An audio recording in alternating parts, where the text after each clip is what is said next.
Hello दोस्तों, welcome to our channel med simplify. आज हम बात करने वाले हैं एक ऐसे टॉपिक के बारे में जो मेडिकल फील्ड में बहुत इंपॉर्टेंट है, एंटीबायोटिक्स और उनकी क्लासिफिकेशन। तो चलिए बिना टाइम वेस्ट किए शुरू करते हैं।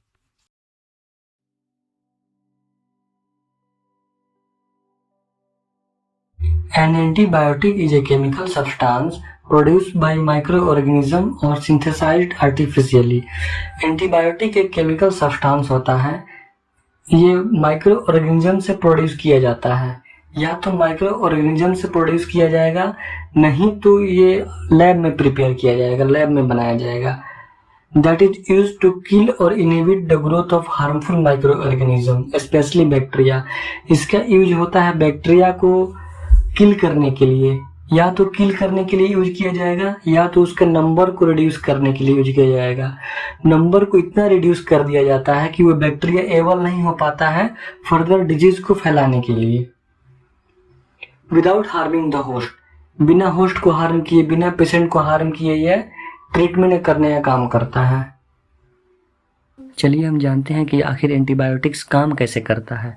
हर एंटीबायोटिक का एक स्पेसिफिक मैकेनिज्म होता है, मतलब ये बॉडी के अंदर जाकर बैक्टीरिया के किसी एक पार्ट को टारगेट करता है।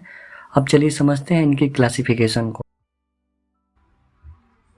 नेक्स्ट हम लोग बात करते हैं क्लासिफिकेशन की।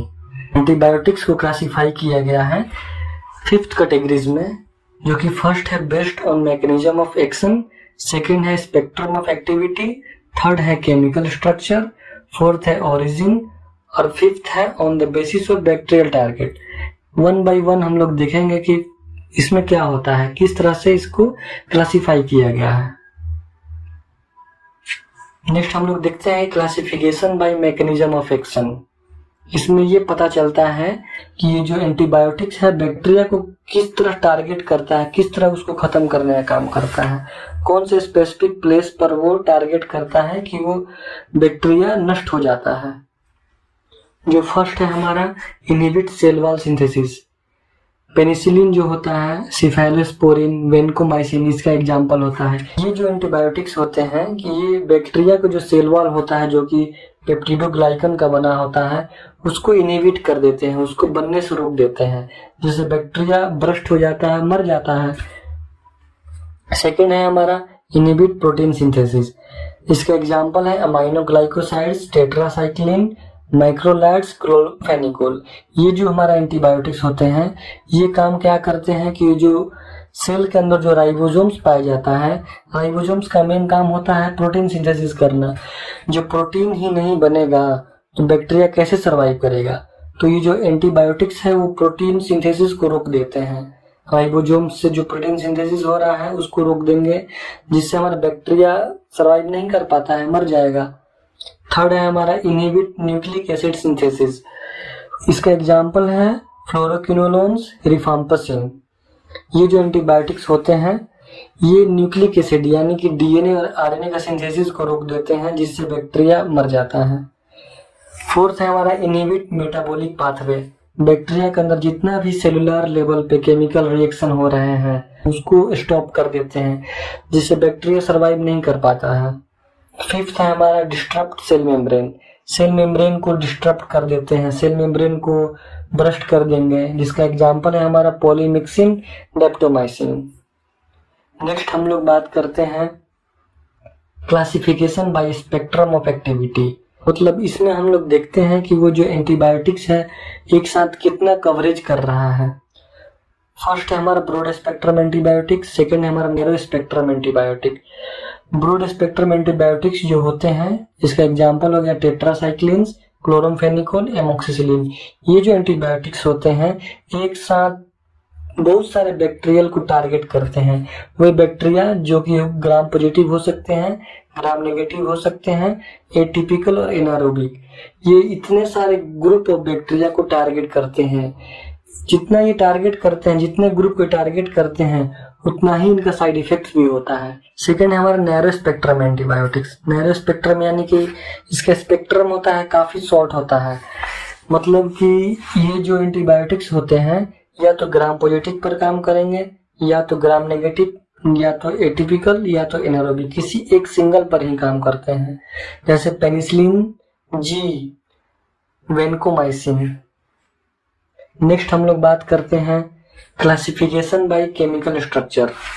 केमिकल स्ट्रक्चर के बेसिस पर हम लोग देखेंगे कि एंटीबायोटिक्स को कितने पार्ट में क्लासिफाई किया गया है। फर्स्ट है हमारा बीटा लैक्टम्स। इसका एग्जांपल हो गया हमारा पेनिसिलिन, सिफेलोस्पोरिन, कार्बापेनम्स। ये जो एंटीबायोटिक्स होते हैं ये बीटा लैक्टम ग्रुप के एंटीबायोटिक्स होते हैं। बीटा लैक्टम क्यों कहा जाता है? क्योंकि इसका जो केमिकल स्ट्रक्चर होता है एंटीबायोटिक्स का, इसमें एक रिंग पाया जाता है जिसे बीटा लैक्टम बोलते हैं। सेकेंड है हमारा माइक्रोलाइट्स एंटीबायोटिक्स। माइक्रोलाइट्स यानी कि इसका एग्जांपल हो गया एरिथ्रोमाइसिन, एजिथ्रोमाइसिन, रोक्सिथ्रोमाइसिन। इसका थर्ड है हमारा अमाइनोग्लाइकोसाइड। अमाइनोग्लाइकोसाइड इसका एग्जांपल हो गया हमारा जेंटामाइसिन, एमिकासिन, नियोमाइसिन। ये जो होते हैं एंटीबायोटिक्स ये अमाइनोग्लाइकोसाइड एंटीबायोटिक्स होते हैं। अमाइनोग्लाइकोसाइड वैसे एंटीबायोटिक्स होते हैं जो ग्राम नेगेटिव पर परफेक्टली वर्क करते हैं।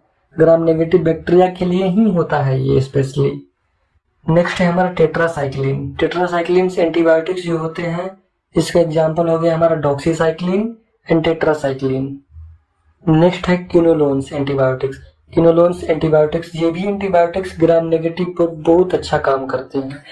इसका एग्जांपल हो गया हमारा ciprofloxacin, levofloxacin, moxifloxacin and gatifloxacin. Next है हमारा सल्फोनामाइड। सल्फोनामाइड्स इसका एग्जांपल है सल्फामेथोक्साजोल।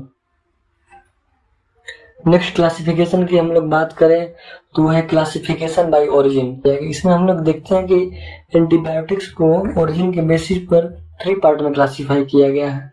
फर्स्ट है हमारा नेचुरल, सेकेंड है सेमी सिंथेटिक, थर्ड है हमारा सिंथेटिक। नेचुरल में क्या होता है कि वैसे एंटीबायोटिक्स जो नेचुरली प्रोड्यूस किए जाते हैं, जैसे कि हो गया पेनिसिलिन। पेनिसिलिन जो होता है पेनिसिलियम नाम के फंगी से इसको निकाला जाता है, एक्सट्रैक्ट किया जाता है। सेकेंड है हमारा सेमी सिंथेटिक। सेमी सिंथेटिक जो एंटीबायोटिक हो गया वो है हमारा एमोक्सिसिलिन जो कि मॉडिफाइड पेनिसिलिन होता है। थर्ड हमारा सिंथेटिक। सिंथेटिक यानी कि पूर्णतः रूप से ये लैब में प्रिपेयर किया जाता है। इसका एग्जांपल हो गया सल्फोनामाइड्स, फ्लोरोक्विनोलोन्स। नेक्स्ट क्लासिफिकेशन की हम लोग बात करें on the basis of bacterial target. हम लोग देखेंगे यहाँ के बैक्टीरियल के टारगेट के अकॉर्डिंग हम लोग एंटीबायोटिक्स को कितने पार्ट में क्लासिफाई किया गया है। फर्स्ट है हमारा gram positive, second gram negative, third atypical and fourth है एनारोबिक्स। ग्राम पॉजिटिव जिसका एग्जांपल हो गया हमारा पेनिसिलिन, एमोक्सिसिलिन, वेनकोमाइसिन, लेनाजोलिड। ये जो एंटीबायोटिक्स होते हैं ये परफेक्टली रूप से ग्राम पॉजिटिव बैक्टीरिया पर ही काम करते हैं। ग्राम पॉजिटिव बैक्टीरिया के लिए स्पेशली ये एंटीबायोटिक्स होते हैं। सेकेंड हो गया हमारा gram negative. Gram negative bacteria पर सबसे ज्यादा अच्छे काम करने वाले एंटीबायोटिक्स हैं हमारा एमाइनोग्लाइकोसाइड्स एंड फ्लोरोक्विनोलोन्स। एमाइनोग्लाइकोसाइड्स का एग्जांपल हमने पहले देखा था neomycin, gentamicin and amikacin. Fluoroquinolones का एग्जांपल भी हमने पहले देख चुका था, वो है हमारा मॉक्सीफ्लॉक्सासिन, ओफ्लॉक्सासिन, लिवोफ्लॉक्सासिन, सिप्रोफ्लॉक्सासिन। थर्ड है हमारा एटिपिकल। इसका एग्जांपल होता है माइक्रोलाइट्स, टेट्रासाइक्लिन। माइक्रोलाइट्स एंटीबायोटिक्स वैसे एंटीबायोटिक्स जिसके मैंने एग्जांपल बताया था पहले, वो है एजिथ्रोमाइसिन, रोक्सिथ्रोमाइसिन एंड सेकेंड है टेट्रासाइक्लिन। टेट्रासाइक्लिन वो है डॉक्सीसाइक्लिन। नेक्स्ट है हमारा एनारोबिक। एनारोबिक बैक्टीरिया वैसे बैक्टीरिया होते हैं जो कि ऑक्सीजन के एब्सेंस में भी वो ग्रो कर जाते हैं। अपना रिप्रोडक्शन ऑक्सीजन के एब्सेंस में, ऑक्सीजन न रहने पर भी वो रिप्रोडक्शन करने का काम करते हैं और डिजीज फैलाने का काम करते हैं। उसको परफेक्टली टारगेट कौन करता है हमारा मेट्रोनिडाजोल एंड क्लिंडामाइसिन। तो दोस्तों आज हमने जाना कि एंटीबायोटिक्स कितने टाइप के होते हैं और उनका मैकेनिज्म क्या होता है। अगर आपको वीडियो पसंद आई तो लाइक जरूर करें, शेयर करें उनके साथ जो मेडिकल फील्ड में इंटरेस्टेड हैं और सब्सक्राइब करें हमारे इस चैनल को ऐसे ही इंटरेस्टिंग टॉपिक के लिए।